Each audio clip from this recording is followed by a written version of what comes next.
Welcome to How You Livin', a transformative podcast featuring best-selling author, inspirational speaker, and minister, Dr. Rick Rigsby. And now, Dr. Rick.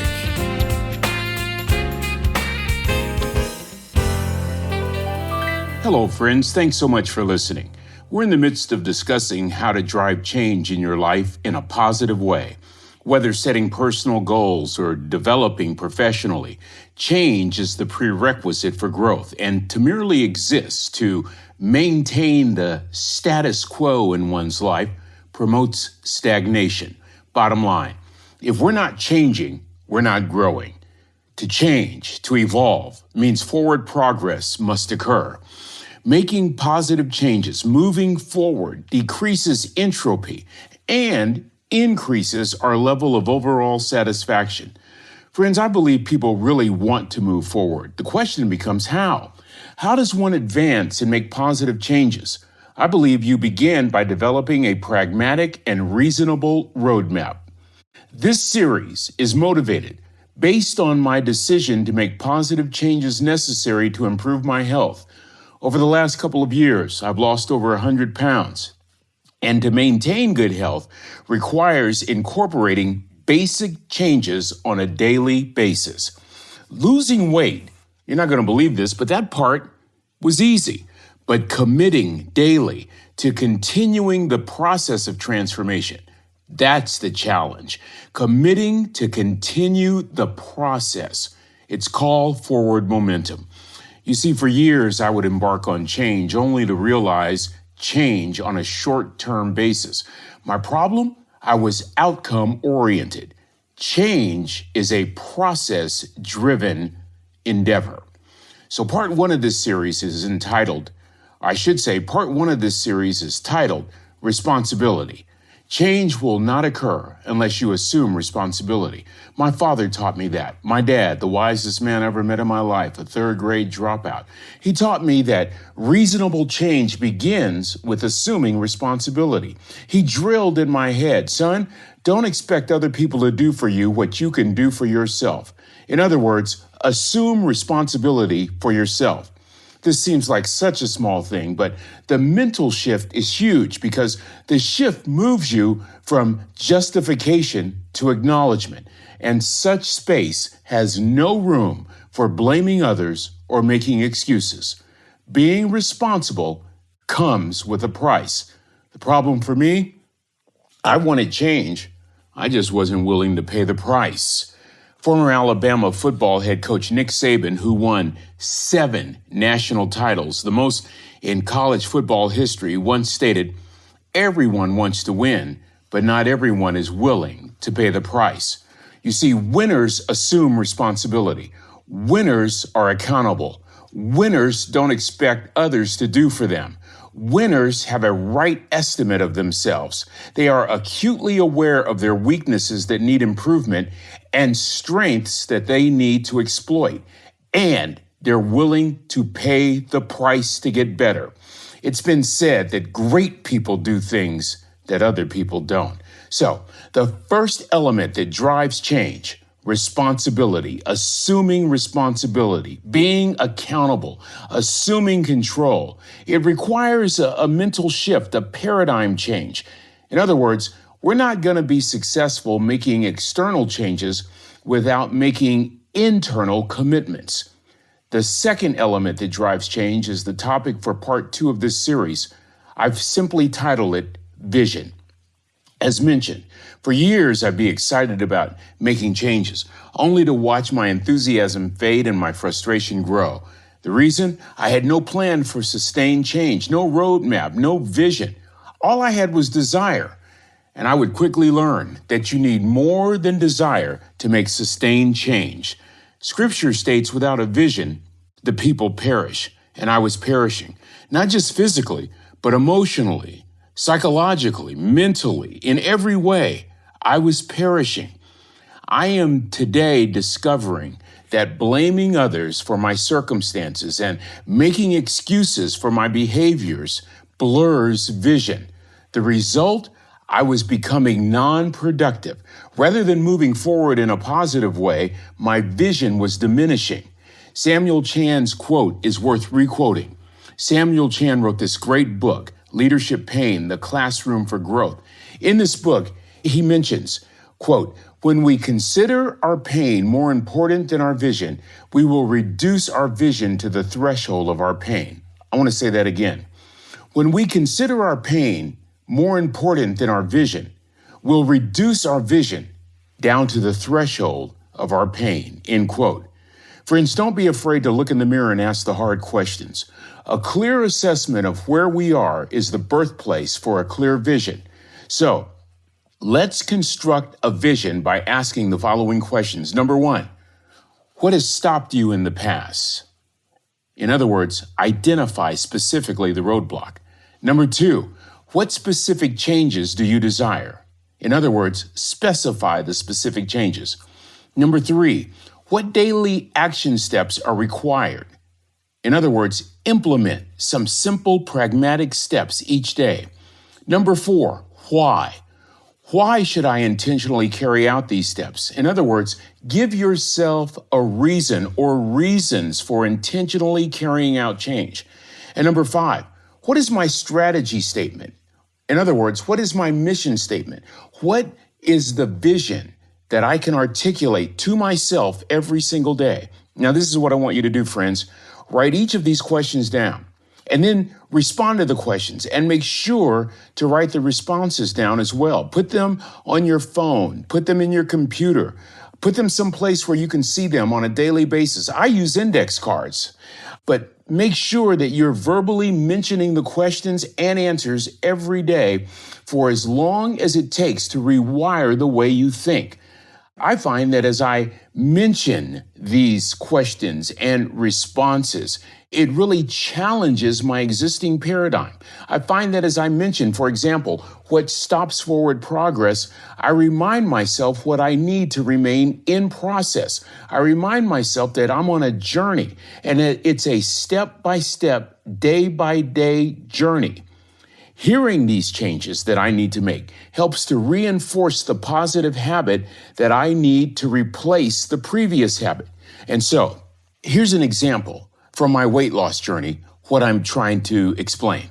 Number one, I identify what stopped me in the past. What has stopped me? Blaming, excusing, making justifications, having no plan, just a desire. Second, I specify what changes I desire. I want to improve the quality of my life. Third, I verbalize the implementation of improving that quality, what's required daily. I must control my impulses. I must reject eating based on emotions. I must learn not to eat with my eyes and also learn the difference between hunger and need. I want you to note something before I go on. My daily habits have not mentioned food, but my relationship to food. The issue is not so much motivation or even willpower, but developing a vision that is pragmatic, doable, and most of all, addresses the root issue.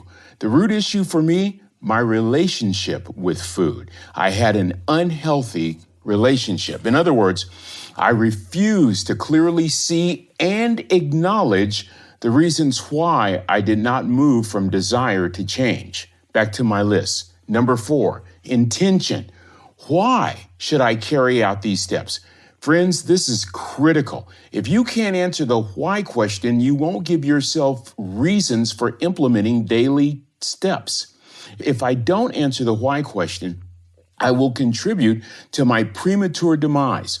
For me, it meant this. When I asked why should I carry out these steps, I thought about when I was a widower 28 years ago. If I don't carry out these steps, I'm going to die. I'm going to make my wife a widow in her 60s. I'm going to leave 4 sons without a father, grandchildren without a pappy.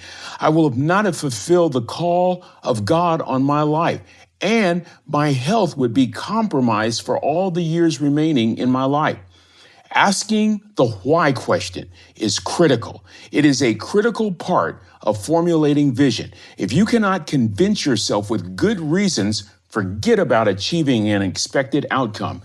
I like what British statesman Francis Bacon once said. He said, the duty and office of rhetoric is to apply reason to imagination for the better moving of the will. Translation, your reasoning compels your will to act.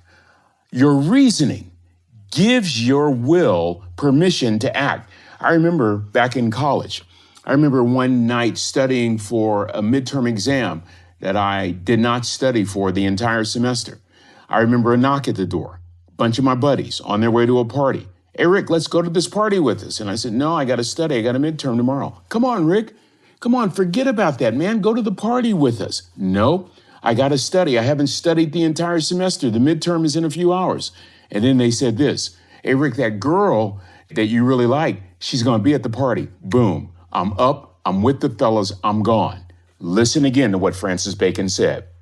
The duty and office of rhetoric is to apply reason to imagination for the better moving of the will. If you cannot convince yourself with good reasons, you will not achieve the expected outcome. And that's really, really important because it's so critical that you give yourself reasons and then speak those reasons aloud as to why you want to make daily sacrifices to carry out your vision. And number 5, what is my strategy statement? In other words, it's important to clearly articulate your vision. Think about this. We have mission statements for many things in life. We have mission statements for work expectations, for codes of conduct, even for retirement. But what about a mission statement for daily change? What about a game plan for daily change? What about a strategy statement for daily change? So, what is your strategy statement? What is your mission? What is it that you can emphatically state every single day that you're willing to accomplish without compromise, without negotiating? Let me give you an example. You remember Truett Cathy. Truett Cathy, for some of you that don't know, was the founder of Chick-fil-A, an amazing business based on a simple chicken sandwich. Truett Cathy turned a chicken sandwich into a billion-dollar business, right? He established camps for orphans. He used his wealth to help others. He honored his God. He honored his family. He honors his employees to this day. And despite hardships, he never wavered from his mission. And despite what reservations shareholders may have had, Cathy's vision to honor God included closing on Sundays, closing all 3,000 Chick-fil-A restaurants on Sundays. He did this because it was part of his vision plan, part of his mission statement to honor his God. I was privileged to visit Chick-fil-A recently. I actually sat at Truett Cathy's desk, a desk untouched from his last day of work, August 2014. And I discovered sitting at his desk, his Bible was still open to Proverbs 22:1, his life verse. Truett Cathy's life verse, a good name is to be more desired than great wealth. You know what, friends? I got to tell you something.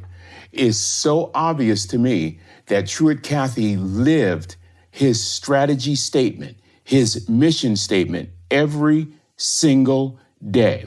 It's a statement that guided him during the good times and the bad times. I want to ask you a question. Do you have a strategy or a mission statement?